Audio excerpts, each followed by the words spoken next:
تو جناب علی شیر خدا کرم اللہ وجہ الکریم حضور علیہ السلام نے ارشاد فرمایا انت اخی فی الدنیا والآخرہ، فرمایا اے علی تو میرا دنیا میں بھی بھائی ہے اور آخرت میں بھی میرا بھائی ہے۔ تو یہ نسبت بھی صحابہ کرام میں آپ کو حاصل ہے۔ اور پھر حضور علیہ السلام نے شیر خدا کرم اللہ وجہ الکریم کو اپنی اہل بیت میں بھی داخل فرمایا ہے۔ آپ حضور کی اہل بیت میں ہیں اور پانچ تن پاک کا جو لفظ بولا جاتا ہے اس میں بھی حضرت شیر خدا شامل ہے، اور حق چار یار کا لفظ بولا جاتا ہے اس میں بھی حضرت شیر خدا شامل ہے۔ ہاں جی، اور خلفائے راشدین میں بھی حضرت شیر خدا شامل ہے، اور حضور علیہ السلام کی صاحبزادی شہزادی کونین خاتون جنت حضرت بطول زہرا پاک رضی اللہ تعالی عنہا سے آپ کا نکاح بھی ہوا۔ ہاں جی، یہ بھی آپ کو نسبت حاصل ہے۔ اور حضرت امیر المومنین فاروق اعظم رضی اللہ تعالی عنہ آپ فرماتے تھے کہ اللہ تعالیٰ نے حضرت شیر خدا کو تین خاص باتیں ایسی عطا فرمائیں، فرمایا ان میں سے اگر مجھے ایک بھی مل جاتی تو دنیا سے میں اس کو بہتر جانتا، ایک بھی مل جاتی تو فرمایا میں اس کو پوری دنیا سے بہتر جانتا۔ فرمایا وہ تین فضیلتیں ہیں اللہ تعالیٰ نے حضرت شیر خدا کو عطا فرمائی ہیں۔ فرمایا ایک یہ کہ حضور نے اپنی شہزادی کا نکاح حضرت علی المرتضیٰ سے فرمایا ہے، یہ حضرت شیر خدا کی فضیلت ہے، اور جو اللہ تعالیٰ نے حضرت شیر خدا کو ہی عطا فرمائی ہے اور کسی کو یہ نہیں ملی ہے۔ اور پھر جب حضور علیہ السلام نے یہ عقد فرمایا، یہ نکاح فرمایا، تو اس وقت حضور علیہ السلام نے ارشاد فرمایا کہ آج کائنات کی بہترین عورت کا نکاح کائنات کے بہترین مرد سے کر رہا ہوں۔ ہاں جی، یہ حضور علیہ السلام کا فرمانے والی شان ہے۔ فرمایا کہ کائنات کی بہترین عورت کا نکاح کائنات کے بہترین مرد سے کر رہا ہوں۔ تو وہ بہترین عورت کون ہے؟ وہ حضرت سیدہ خاتون جنت ہے۔ اور بہترین مرد کون ہے؟ وہ حضرت علی المرتضیٰ شیر خدا کرم اللہ وجہ الکریم کی ذات گرامی ہے۔ تو حضرات گرامی، حضرت علی المرتضیٰ شیر خدا کرم اللہ وجہ الکریم، اللہ تبارک و تعالی نے آپ کی شان میں ایک آیات نہیں کئی آیات آپ کی شان میں نازل فرمائی ہیں۔ کئی آیات وہ ہیں جن میں شیر خدا کرم اللہ وجہ الکریم اتنی آیات نازل ہو رہی ہیں تو ان کا پھر مقام کتنا ہوگا اللہ کی بارگاہ میں۔ ہاں جی، تو حضرات گرامی، قرآن پاک کا اگر ہم مطالعہ کریں تو قرآن ہمیں حضور کی صحابہ کی شان بھی بتاتا ہے، قرآن ہمیں حضور کی اہل بیت کی شان بھی بتاتا ہے۔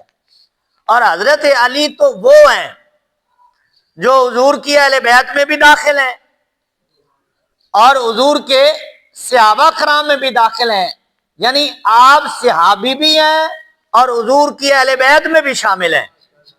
ہاں جی، اگر صحابی کے اعتبار سے دیکھا جائے تو پھر بھی ان کی شان وراء الورا، اگر اہل بیت کے اعتبار سے دیکھا جائے تو پھر بھی ان کی شان وراء الورا نظر آتی ہے۔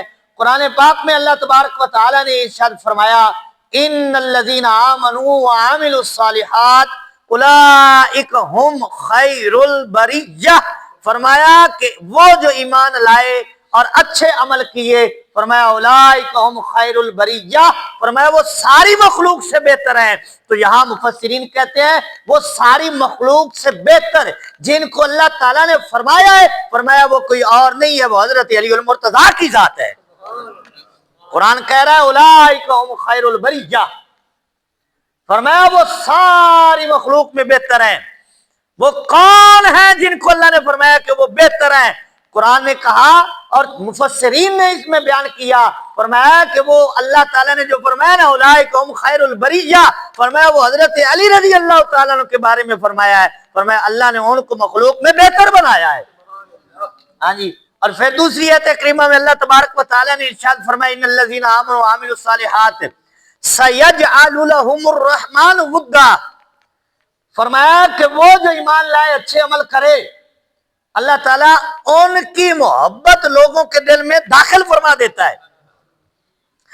اللہ تعالیٰ لوگوں کے دل میں، ایمان والوں کے دل میں ان کی محبت داخل فرماتا ہے جو ایمان لائے اچھے عمل کرے۔ تو فرمایا یہاں کس کی محبت مراد ہے؟ تو مفسرین نے کہا کہ جو اللہ تعالیٰ نے فرمایا کہ اللہ ان کی محبت دل میں داخل فرما دے گا، فرمایا وہ کوئی اور نہیں ہے، وہ علی کی محبت ہے، وہ شیر خدا کی محبت ہے کہ جو اللہ تعالیٰ ایمان والوں کے دل میں داخل فرمائے گا۔ مطلب یہ ہے کہ جو ایمان والا ہوگا وہ علی سے محبت ضرور کرے گا۔ ایمان والا علی کی محبت کے بغیر رہ ہی نہیں سکتا، کیونکہ ایمان علی کی محبت کے بغیر آ ہی نہیں سکتا ہے۔ اور حضور علیہ السلام نے ارشاد فرمایا کہ مومن علی سے بغض نہیں رکھ سکتا، مومن علی سے بغض نہیں رکھ سکتا، اور منافق علی سے محبت نہیں کر سکتا۔ مومن کی بھی اپنی مجبوری ہے کہ اس نے تو علی علی کرنا ہی ہے، ہاں جی، اور منافق کی بھی اپنی مجبوری ہے، وہ علی سے پیار کر ہی نہیں سکتا ہے۔ اور فرمان یہ حضور نبی کریم صلی اللہ تعالی علیہ وسلم کا ہے، اور ترمذی شریف کی حدیث پاک کا میں مفہوم یہاں عرض کر دوں برکت کے لیے۔ صحابہ کرام علیہم رضوان فرماتے ہیں کہ جب ہماری مجلس لگی ہوتی، یہ حضور کے حیات کے بعد کی بات کرتے ہیں، فرماتے ہیں جب ہماری مجلس لگی ہوتی تو ہم بیٹھے ہوتے، ہم نے اگر دیکھنا ہو کہ ہمارے اندر کوئی منافق تو نہیں بیٹھا، تو فرماتے ہیں ہم نے اگر یہ جانچنا ہوتا ہے، اگر ہم نے یہ دیکھنا ہوتا کہ کوئی بندہ منافق تو درمیان میں نہیں آ گیا، تو فرماتے ہیں ہم علی علی علی کرنا شروع کر دیتے۔ یہ صحابہ کرام کا طرز عمل ہے۔ صحابہ کرام کہتے پھر ہم علی علی کرتے۔ تو اگر کسی کا چہرہ بگڑ جاتا، کسی کے چہرے پہ بل آ جاتے، کسی کے چہرے پہ پریشانی آ جاتی، تو فرماتے ہم اس کو پکڑتے اور مجلس سے نکال دیتے، اور جب نکالتے وہ کہتا کیا ہوا؟ تو صحابہ کرام کہتے تو منافق ہے۔ اس نے کہا ابھی میں کیسے منافق، آپ کو کیسے پتا چلا؟ وہی تو آتی نہیں ہے کہ آپ کو پتا چل جائے، کیسے پتا چلا؟ تو صحابہ کرام فرماتے ہاں ہاں ہمیں بھی پتا ہے کہ وہی نازل نہیں ہوتی، لیکن جس نبی پر وہی نازل ہوتی تھی اسی نبی نے یہ اعلان کر کے بتایا ہے کہ علی کا ذکر ہو اور منافق جو ہے وہ خوش ہو ہی نہیں سکتا، فرمایا علی کے ذکر پر خوش وہ ہوتا ہے جو ایمان والا ہوتا ہے، مومن ہوتا ہے۔ تو یہ صحابہ کرام نے بتایا ہے کہ مومن کی پہچان علی کا ذکر ہے۔ یہ صحابہ کرام کا طرز عمل ہے کہ علی کے ذکر سے، علی کے ذات سے، علی کی ذات سے، چہرے سے وہ محبت کرے گا جس کے دل میں ایمان کی کوئی شائع موجود ہوگی۔ ایمان کے بغیر بلا حضرت شیر خدا سے محبت ہو سکتی ہے؟ کہیے ذرا سبحان اللہ۔ ہاں جی، تو یہ علی کا ذکر، اور پھر سرکار نے فرمایا کہ علی کا چہرہ دیکھنا عبادت ہے۔ ہاں جی، اب اگر کوئی مثلاً ہم تو اتنے سال بعد آئے، تو ہم اگر حضرت شیر خدا کرم اللہ وجہ الکریم کی زیارت نصیب نہیں ہوتی تو کیا کریں؟ تو سرکار نے فرمایا ذکر علی جن عبادہ، ہاں جی، فرمایا جو دیکھ نہیں سکتا، ہاں جی، فرمایا جو دیکھ نہیں سکتا وہ علی کا ذکر کرے، ذکر علی جن عبادہ، فرمایا اللہ نے علی کا ذکر کرنا ہی عبادت بنا دیا ہے۔ اچھا اگر ذکر پر بھی پابندی لگ جائے، حضرت امام نسائی رحمۃ اللہ تعالی علیہ جیسی شخصیت ہے، وہ جو کثیر حدیثوں کے حافظ تھے، جنہوں نے ایک کتاب لکھی ہے حدیث کی معتبر ترین کتاب ہے. انہوں نے حضرت علی کی شان میں ایک کتاب لکھی خصائص علی رضی اللہ تعالی عنہ. انہوں نے ایک کتاب لکھی تو لوگ آپ کے مخالف ہو گئے، حتیٰ کہ آپ کو شہید کر دیا گیا. یہ حضرت امام نسائی کو حضرت شیر خدا کی تعریف میں شان میں کتاب لکھنے کی وجہ سے لوگوں نے شہید کیا ہے. تو اگر پابندی لگ جائے تو سرکار نے فرمایا میرے علی سے محبت کرنا بھی عبادت ہے.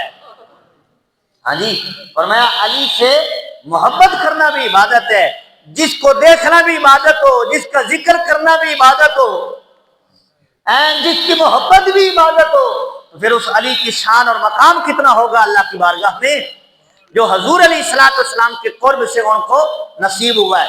تو حضرات گرامی، حضرت شیر خدا رضی اللہ تعالی عنہ کے بارے میں سرکار علیہ السلام فرماتے ہیں کہ جدھر علی جائے گا حق ادھر ہوگا. علی حق ہے، علی حق ہے. اب اس کی میں تھوڑی سی وضاحت کرنا چاہوں گا قرآن پاک سے. اللہ تبارک و تعالی نے ارشاد فرمایا وَأَنَّ الَّذِينَ آمَنُوا اتَّبَعُوا الْحَقَّ مِن رَبِّهِمْ، فرمایا جو ایمان والے ہیں وہ حق کی اتباع کریں گے، وہ حق کے پیچھے چلیں گے جو ایمان والے ہوں گے.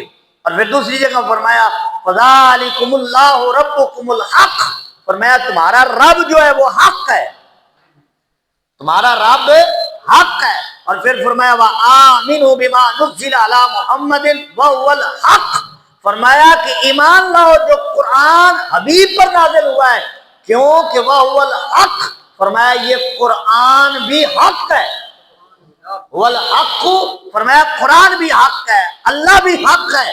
اور فرمایا هو الذی ارسل رسولہ بالہدی ودین الحق، فرمایا کہ یہ جو دین ہے یہ بھی حق ہے، قرآن بھی حق، دین بھی حق.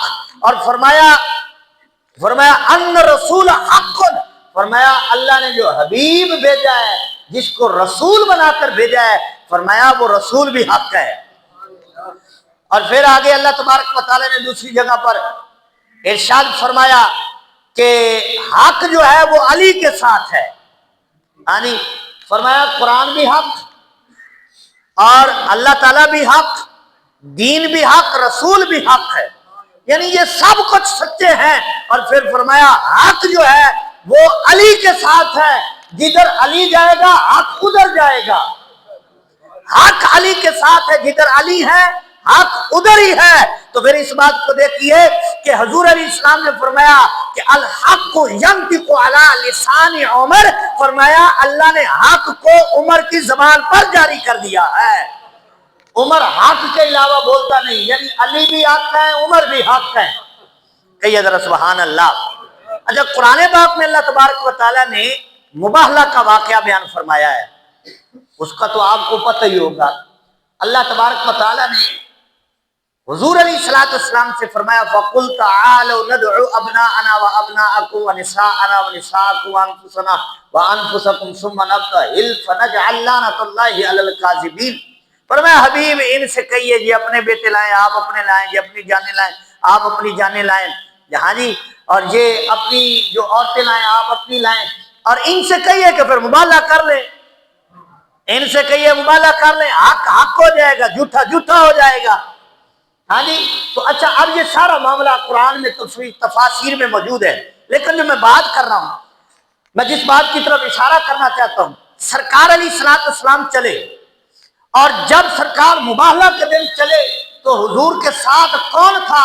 مفسرین کہتے ہیں حضور کے ساتھ اس دن حضور کی شہزادی تھی، اور حضرت شیر خدا حضور کے داماد تھے، اور حضور کے شہزادے حضرت امام حسن تھے، حضرت امام حسین تھے رضی اللہ تعالی عنہ.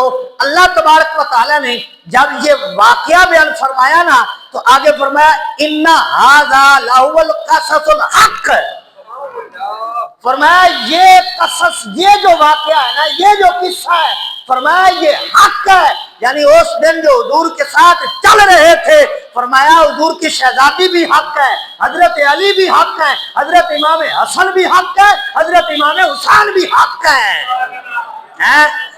علی حق ہے، اچھا علی حق ہے، حق علی کے ساتھ ہے، تو اب اگلی بات سنیے، علی حق ہے تو جس کو علی حق کہہ دے وہ بھی حق ہے۔ علی کا ذکر ہے چوپ نہیں کرنی، سبحان اللہ ٹھیک حضرات۔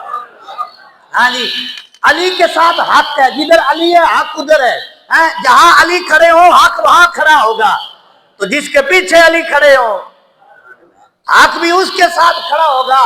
جب حضرت شیر خدا نے صدیق اکبر کے پیچھے نماز پڑھی، جب حضرت شیر خدا نے فاروق اعظم کے ساتھ پیچھے 10 سال نماز پڑھی ہے، جب حضرت شیر خدا نے حضرت عثمان غنی کے پیچھے 12 سال نماز پڑھی ہے، جب حضرت شیر خدا کہہ رہے ہیں پیچھے اس امام کے، تو پتہ چلا ابو بکر بھی حق ہے، پتہ چلا عمر بھی حق ہے، عثمان بھی حق ہے، اور پھر قرآن نے کہا ہے اولئک هم المؤمنون حقا، فرمایا میرے حبیب کے جتنے غلام ہیں، فرمایا اللہ نے سب کو حق بنا کر بھیجا ہے، فرمایا یہ پکے مومن ہیں۔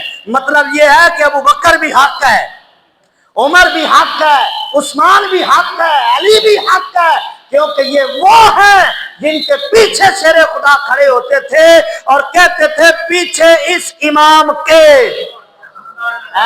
تو جن کے پیچھے شیر خدا جیسے کھڑے ہوں تو پھر ان اماموں کی شان کیا ہوگی؟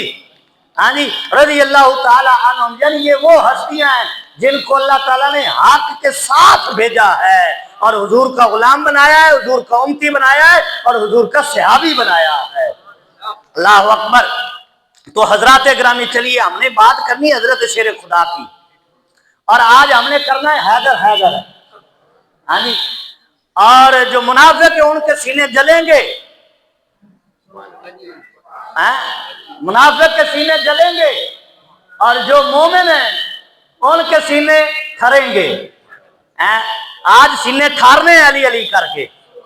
اچھا اب میں یہاں ایک بات شروع میں عرض کروں، حضرت شیر خدا رضی اللہ تعالی عنہ جتنے صحابہ کرام ہیں سب کے ساتھ رضی اللہ تعالی عنہ کہا جاتا ہے، لیکن جب حضرت شیر خدا کا ذکر ہوتا ہے تو وہاں کرم اللہ وجہ الکریم کہا جاتا ہے، وہاں کرم اللہ وجہ الکریم، ابو بکر رضی اللہ تعالی عنہ، عمر رضی اللہ تعالی عنہ، عثمان رضی اللہ تعالی عنہ، لیکن جب علی کا ذکر آئے گا تو پھر کرم اللہ وجہ الکریم۔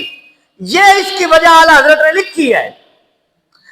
اعلیٰ حضرت فرماتے ہیں کہ حضرت شیر خدا کو کرم اللہ وجہ الکریم اس لیے کہا جاتا ہے، کرم اللہ وجہ الکریم کا معنی مطلب یہ ہے کہ اللہ آپ کے چہرے کو عزت والا بنائے، کرم اللہ، تکریم عطا فرمائے اللہ، عزت عطا فرمائے اللہ آپ کے چہرے کو۔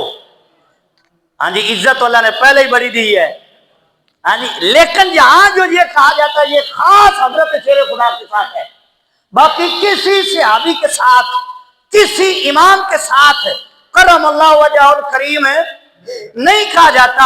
اس کی وجہ اعلیٰ حضرت نے لکھی ہے، فرمایا کہ کرم اللہ وجہ الکریم اس لیے کہا جاتا ہے جب حضرت علی پیدا ہوئے خدا کے گھر میں، اور حضرت علی وہ ہیں جو پیدا ہوتے ہیں خدا کے گھر میں، اور پلے ہیں مصطفیٰ کے گھر میں، اور شہید ہوئے ہیں خدا کے گھر میں۔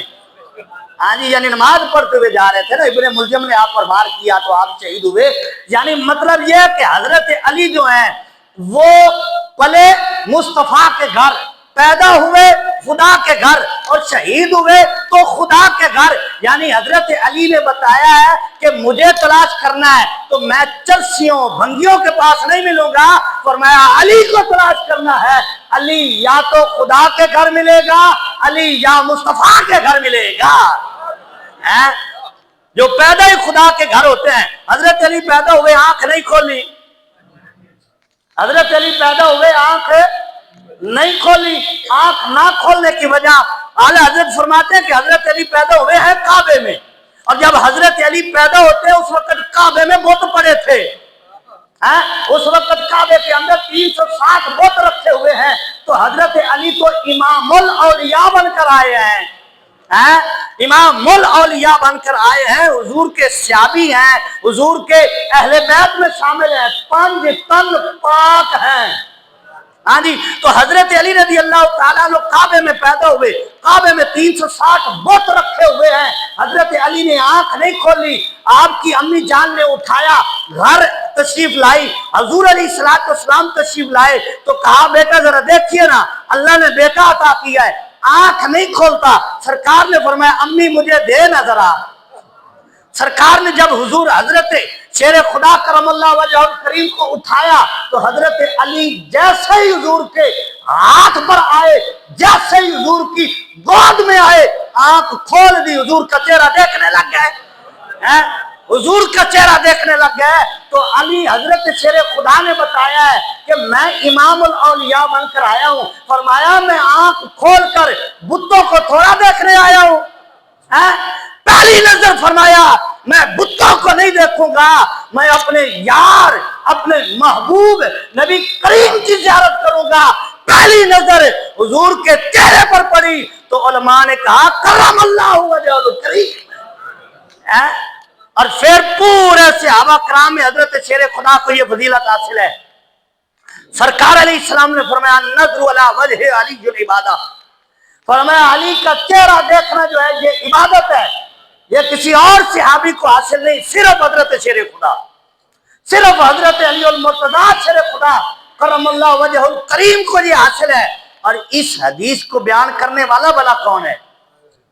حدیث تو حضور کی ہے، فرمان تو سرکار کا ہے، لیکن پوری امت تک اس فرمان کو پہنچایا کس نے ہے؟ وہ ایک ہی بیان کرنے والے ہیں، وہ حضرت ابوبکر صدیق اور ان کی بیٹی ہے۔ ہاں جی، اچھا، حضرت صدیق اکبر حضرت شیر خدا کا چہرہ دیکھتے رہتے، محفل میں کبھی حضور کا چہرہ اور کبھی شیر خدا کا چہرہ۔ حضرت صدیق پاک اکثر شیر خدا کے چہرے کو تکتے رہتے، زیارت کرتے رہتے، دیکھتے رہتے۔ تو ایک دن آپ کی شہزادی صدیقہ بنت صدیق رضی اللہ تعالی عنہا آپ نے پوچھ لیا کہ ابا جان میں نے آپ کو دیکھا ہے، آپ اکثر علی کا چہرہ دیکھتے ہیں۔ اچھا، یہ گھر کی بات تھی نا، اس حدیث کا پتہ یا حضرت عائشہ پاک کو تھا یا حضرت ابوبکر صدیق کو پتہ تھا، تو اگر جو لوگ کہتے ہیں کہ بغض تھا، ان میں آپس میں محبت نہیں تھی، اگر ایسی بات ہوتی تو پھر یہ بات گھر کی تھی، چھپا لیتے، ہاں جی، پھر نہ بتاتے کسی کو۔ لیکن قربان جائے پوری امت تک اس روایت کو کس نے پہنچایا ہے؟ وہ حضرت ابوبکر صدیق کی ذات ہے۔ بیٹی نے پوچھا ابا جان آپ کو اکثر دیکھا ہے، آپ حضرت شیر خدا کے چہرے کو دیکھتے ہیں، تو آپ نے فرمایا بیٹی میں نے حضور سے سنا ہے کہ علی کے چہرے کو دیکھنا عبادت ہے، میں نے حضور سے سنا ہے، اپنے حبیب سے سنا ہے کہ علی کے چہرے کو دیکھنا عبادت ہے۔ یعنی کہ حضرت صدیق کبھی سرکار کا چہرہ دیکھتے ہیں اور کبھی شیر خدا کا چہرہ دیکھتے ہیں، اور حضرت صدیق نے بتایا یہ ہے کہ جو جلوے سرکار کے چہرے پہ نظر آتے ہیں وہی حضرت شیر خدا کے چہرے پر بھی وہی جلوے نظر آتے ہیں جو سرکار کے چہرے پر نظر آتے ہیں۔ اللہ اکبر، میں اتنا زور لاتے ہیں سبحان اللہ چھوڑی تھی کیسے، ہاں جی، جو جلوے سرکار کے چہرے پر ہیں، اس لیے تو صدیق حضرت شیر خدا کو دیکھتے ہیں۔ تو علماء نے کہا جب یہ فضیلت صرف حضرت صدیق کو حاصل ہے تو پھر یہ لقب بھی حضرت صدیق کو ہی ملے گا کہ کرم اللہ وجہ کریم، فرمایا یہ کسی اور کو حاصل نہیں ہے، یہ صرف حضرت شیر خدا کو حاصل ہے، کیونکہ یہ برکتیں بھی تو حضرت شیر خدا کو حاصل ہیں۔ ایک دن حضور علیہ السلام نے بنی اسرائیل کا ایک واقعہ بیان فرمایا، حضرت موسیٰ علیہ السلام کی قوم کی بخشش، کہ جب حضرت موسیٰ علیہ السلام نے اپنی قوم سے کہا کہ جاؤ، ایک دروازہ ہے جس کو باب حتا کہا جاتا ہے، اور یہ سورہ بقرہ میں موجود ہے، فرمایا اس دروازے کے پاس سے جا کر سجدن اغفر لکم خطایاکم، فرمایا سجدہ کرتے ہوئے گزرو، کیا سجدہ کرتے ہوئے گزرو، فرمایا کہ جو سجدہ کر کے اس دروازے سے گزر جائے گا نغفر لکم خطایاکم، اللہ تمہارے گناہ معاف فرما دے گا۔ یہ بنی اسرائیل پر نازل ہوا، ان کے لیے حکم ہے۔ باب حتا قرآن میں اس کا تذکرہ ہے، ایک دروازہ ہے جس کو باب حتا کہا جاتا ہے۔ حکم ہوا کہ ان کو اس دروازے سے گزاریے، جو گزرے گا سجدہ کر کے گزرے گا اللہ معاف فرما دے گا۔ اچھا، اب سرکار علیہ السلام نے یہ بات بیان کی۔ تفسیر روح البیان میں علامہ اسماعیل حقی علیہ الرحمہ اس بات کو نقل کرتے ہیں۔ آپ فرماتے ہیں کہ وہ دروازے کی کیا خاصیت تھی جس کا سرکار نے اور اللہ نے قرآن میں ذکر فرمایا ہے۔ فرمایا اس دروازے کی خاصیت یہ تھی کہ وہاں اللہ کے نبی بیٹھا کرتے تھے۔ سبحان اللہ کہیے۔ دروازے پر اللہ کے نبی بیٹھا کرتے تھے، اور اس دروازے پر اللہ کے ولی بیٹھا کرتے تھے۔ جہاں نبی ولی بیٹھ کر گزر جائیں وہ جگہ بندے کے گناہ بخشا دیتی ہے، وہ جگہ بندے کے گناہ بخشا دیتی ہے جہاں ولی بیٹھ کر گزر جائے۔ یارو بنی اسرائیل کے ولی جہاں بیٹھ کر گزر جاتے ہیں وہ جگہ بخشا دیتی ہے گناہوں کو۔ تو جہاں حضور کے ولی آرام فرما رہے ہیں، جہاں اللہ کے پیارے آرام کر رہے ہیں، تو وہاں بندہ جائے تو گناہ نہیں بخشے جائیں گے۔ بنی اسرائیل کے بخشے جاتے ہیں تو حضور کی امت کے نہیں بخشے جائیں گے۔ جب سرکار نے یہ واقعہ بیان فرمایا تو صحابہ کرام نے عرض کی، کنز المعال میں روایت ہے، عرض کی یا رسول اللہ علیہ السلام، بنی اسرائیل کے لیے تو باب حتا ہے، بنی اسرائیل کے گناہ بخشوانے کے لیے تو وہ دروازہ تھا، یا رسول اللہ ہمارے لیے کیا ہے، ہمارے لیے کیا ہے؟ تو اتنے میں حضرت علی آ گئے۔ اتنے میں حضرت علی جلوہ گر ہو گئے، سرکار کی خدمت میں حاضر ہوئے۔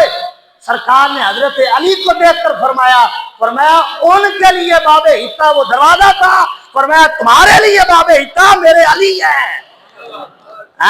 فرمایا وہ وہاں سے گزرتے تھے، ان کے گناہ معاف ہو جاتے تھے، فرمایا تم میرے علی کی چوکھٹ پہ آ جاؤ۔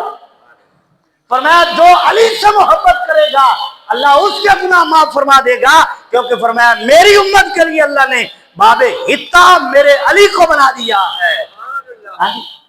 یہ حضرت علی کی محبت ہے اور یہ محبوبیت ہے سرکار کی بارگاہ میں۔ اور غزوہ خیبر میں دیکھ لیں تو علی سب سے آگے نظر آتے ہیں، غزوہ بدر میں دیکھ لیں تو حضرت علی سب سے آگے نظر آتے ہیں۔ غزوہ بدر میں 70 کافر مارے گئے ہیں، ان میں اکیلے حضرت علی نے 21 یا 22 یا 36 کہیے ذرا سبحان اللہ۔ ایک روایت میں کہ 70 کافر مارے گئے، اکیلے علی نے 36 کافر جو ہیں ان کو واصل جہنم کیا ہے۔ یہ شیر خدا ہے، مرحبا حضرت شیر خدا کے مقابلے میں آ گیا۔ ہاں جی، بڑا کافر تھا، بڑا جناب پہلوان تھا، 1000 بندے کے مقابلے میں اپنے آپ کو سمجھتا، حضرت علی کے مقابلے میں آیا، آ کر کہنے لگا اے علی تجھے میرے تعارف کا پتہ نہیں؟ میں بات کو کلوز کر رہا ہوں۔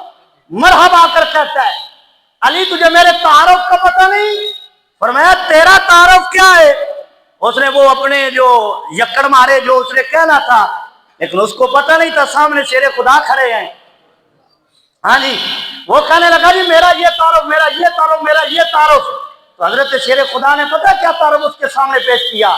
فرمایا تیرے تعارف بڑے ہوں گے پر میرا تعارف یہ ہے، انا الذی سمتنی امی حیدرہ، فرمایا میں وہ ہوں کہ جس کی ماں نے اس کا نام پہلے دن ہی حیدر رکھا تھا۔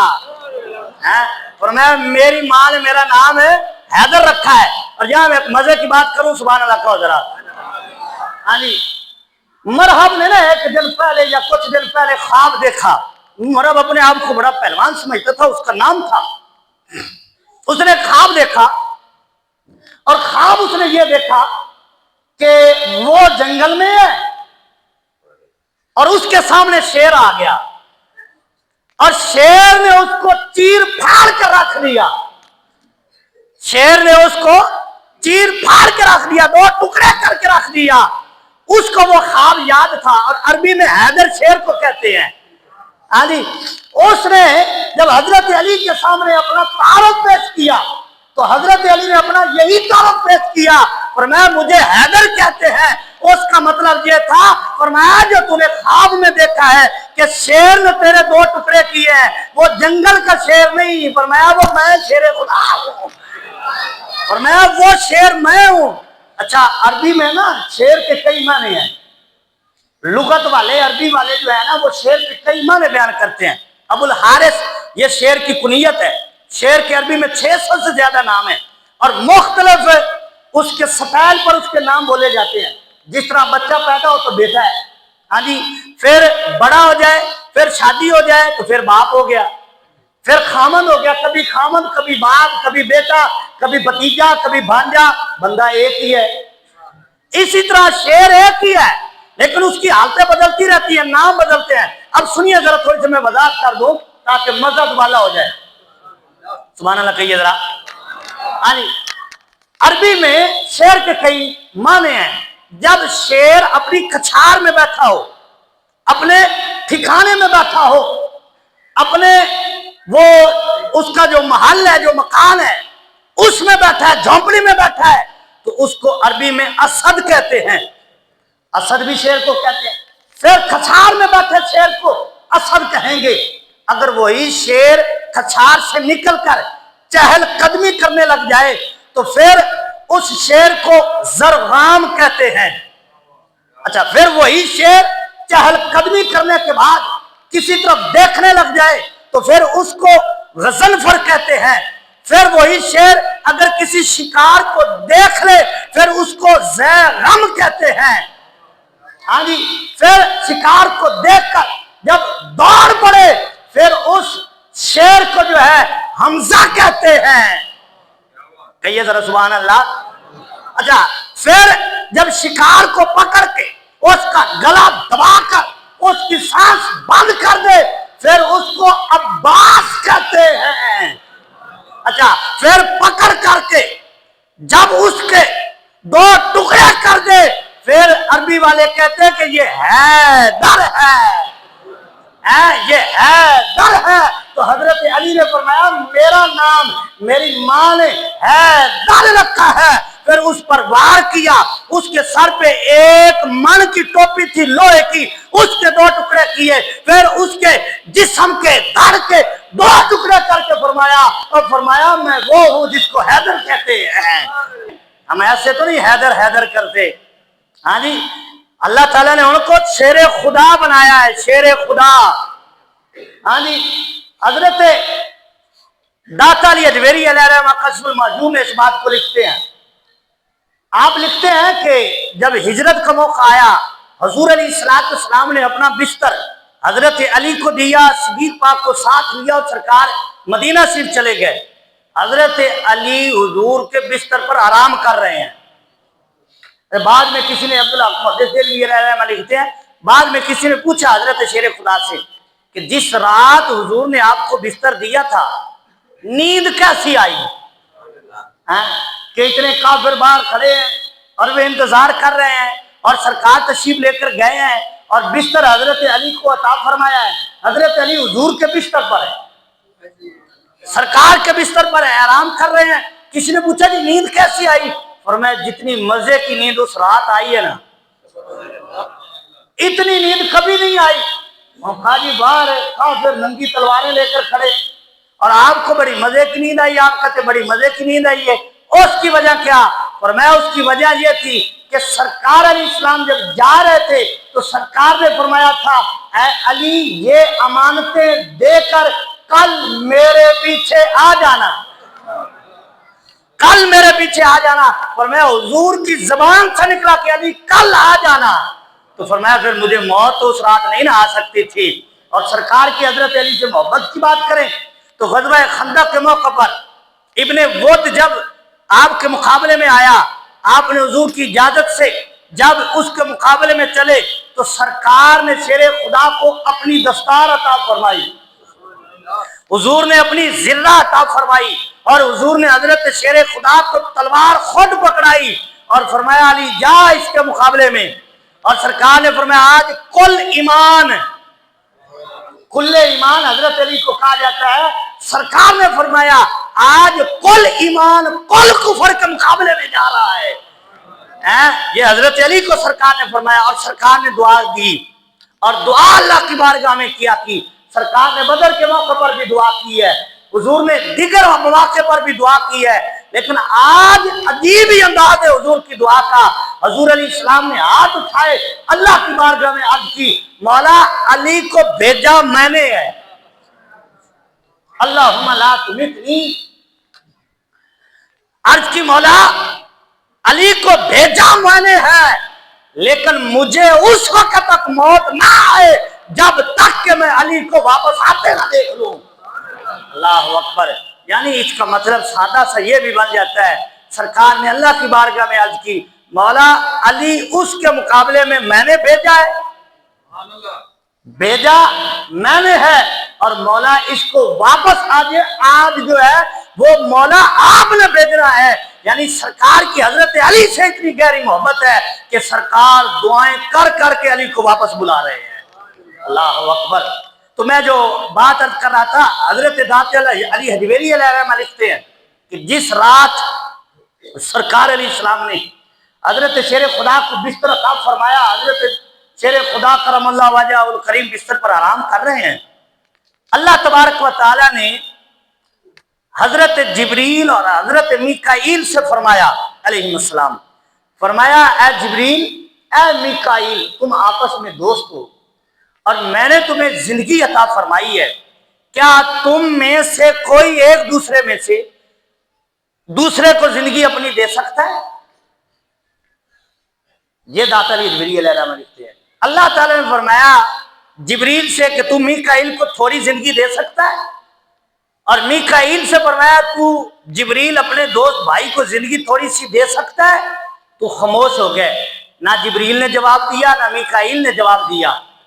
تو پھر اللہ تعالیٰ نے حضرت جبریل اور حضرت میکائیل سے فرمایا دیکھو مکہ شریف میں, فرمایا دیکھو مکہ شریف میں میرے محبوب کا یار, میرے محبوب کا غلام اپنی زندگی کو داؤ پر لگا کر سرکار کے بستر پر سو رہا ہے. اللہ تعالیٰ فرمایا جبریل پھر جا, فرمایا میکائیل پھر جا, میرے محبوب یار, میرے محبوب کے یار حضرت علی المرتضیٰ کے ایک سرانے کھڑے ہو جاؤ اور ایک پینتوں کی طرف کھڑے ہو جاؤ, جا کر ان کی حفاظت کرو کیونکہ میرے محبوب پر سب کچھ قربان کر کے سو رہا ہے.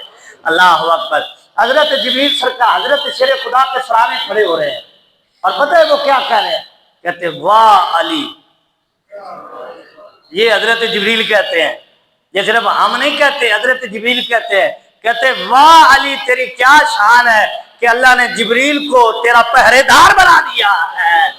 اللہ اکبر. یہ حضرت شیر خدا کرم اللہ وجہ الکریم کو اللہ تعالیٰ نے شان عطا فرمائی ہے.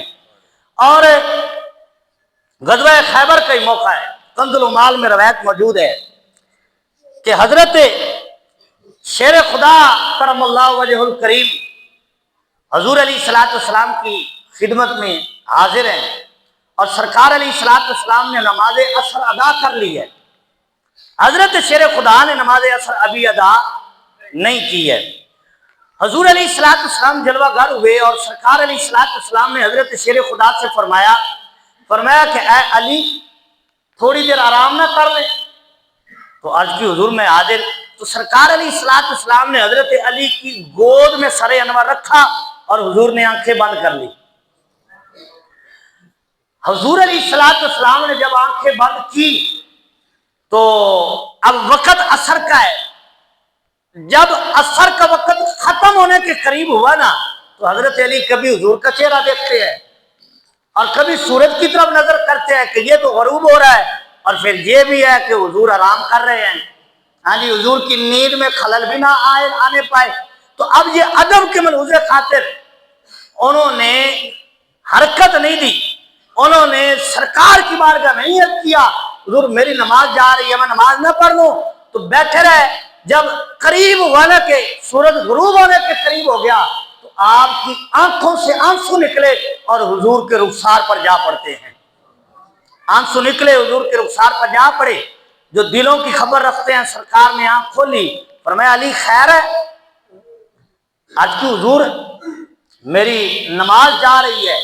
تو سرکار علیہ السلام نے فرمایا علی پھر قضا پڑے گا یا ادا پڑے گا؟ تو آج کی حضور غلام آپ کا ہوں, امتی آپ کا ہوں, اور کلمہ آپ کا پڑھوں اور نماز قضا پڑھوں, اور کیوں کہ حضرت شیر خدا نے تو پہلے ہی دیکھ لیا تھا کہ جو نبی چاند کے 2 ٹکڑے کر سکتا ہے، یعنی اب سرکار نے خود ہی فرما دیا ہے علی نماز قضا پڑے گا یا ادا پڑے گا، اب تو ظلم ہے تو پھر ادا ہی پڑوں گا۔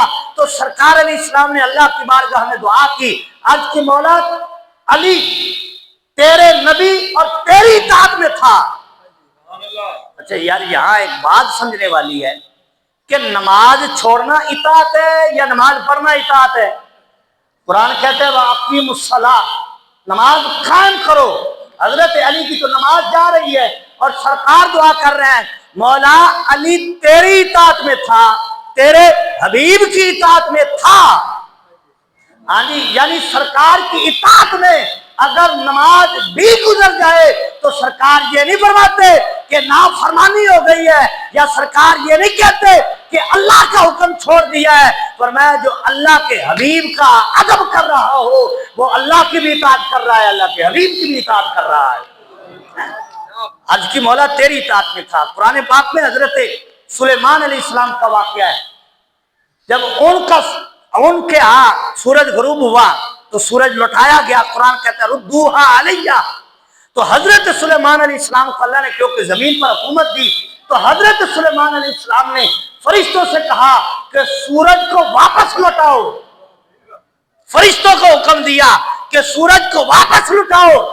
اور الدرۃ التاج میں یہ روایت موجود ہے کہ فرشتے جو سورج غروب ہوتا ہے یا طلوع ہوتا ہے 70,000 فرشتہ جو ہے وہ سورج کو کھینچ کر لے کر جاتا ہے، غروب ہونے کی جگہ پر 70,000 فرشتہ کھینچ کر لے آتا ہے، طلوع ہونے کی جگہ پر حضرت سلیمان علیہ السلام نے فرشتوں کو کہا کہ سورج کو واپس لوٹایا جائے، لیکن قربان جائے جب حضرت شیر خدا کی نماز جاتی ہے تو سرکار نے فرشتوں کو نہیں کہا کہ یہ سورج ذرا واپس کرو، حضور نے ایسے انگلی اٹھائی، جس سورج کو 70,000 فرشتہ کھینچ کر لا رہا ہے حضور کی انگلی اٹھتی ہے، وہ سورج واپس عصر کے وقت پہ آ جاتا ہے، اور سرکار نے فرمایا لے پھر علی عصر ادا کر لے۔ سورج واپس آیا، اب یہ نہیں کہ حضرت علی نے کہا کہ میں جلدی جلدی نماز پڑھ لیں، سورج تو واپس آ گیا غروب نہ ہو جائے۔ حضرت علی خود فرماتے میں پھر اٹھا، فرماتے پھر میں نے وضو کیا، وضو کر کے تسلی کے ساتھ حضرت علی نے نماز عصر ادا کی۔ کسی نے سورج سے پوچھا سورج غروب نہیں ہونا، وقت تو تیرا پورا ہو گیا ہے، آج غروب نہیں ہونا؟ تو گویا کہ سورج بھی کہتا وہ بھی کہتا نظر آتا ہے کہ آج مجھے نہ پوچھے، کہو ذرا سبحان اللہ۔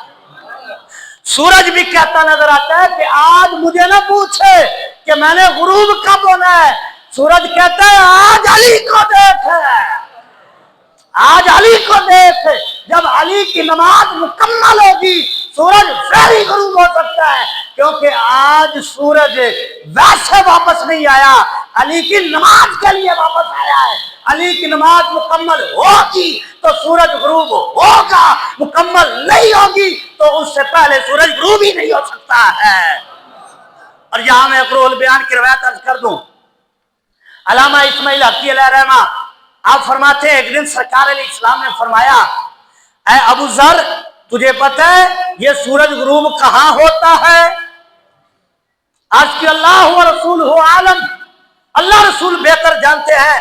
سرکار نے فرمایا علی اے ابو ذر جب سورج غروب ہوتا ہے تو اس وقت یہ رب کو سجدہ کرتا ہے، جب سورج غروب ہوتا ہے تو رب کی حمد کرتا ہے، اور سورج غروب ہونے کے ساتھ جو ہے رب کو سجدہ کرتا ہے۔ گویا کہ نظر ایسے آتا ہے کہ اللہ تعالیٰ نے فرمایا ہو اے سورج آج تیرا سجدہ تو قضا ہو سکتا ہے۔ سبحان اللہ کتنے کہہ رہی ہیں؟ گویا کہ حکم یہ ہوا ہے کہ اے سورج آج تیرا سجدہ قضا ہو سکتا ہے، لیکن میرے محبوب یار علی کی جو ہے وہ اثر قضا نہیں ہو سکتی ہے۔ اللہ اکبر، فرمایا علی کی اثر ہے۔ ہمارے ہاں ایک بادشاہ آیا تھا، کچھ عرصہ پہلے کی بات ہے، آپ کو شاید یاد ہوگا، توجہ رکھیے گا، بات بالکل آخری ہے۔ ایک بادشاہ آیا تھا ہمارے ملک میں، کچھ عرصہ پہلے کی بات ہے، اس نے یہ اعلان کیا تھا کہ گھڑیاں 1 گھنٹہ آگے کر لو. ہاں جی 1 گھنٹہ گھڑیاں آگے کر لو.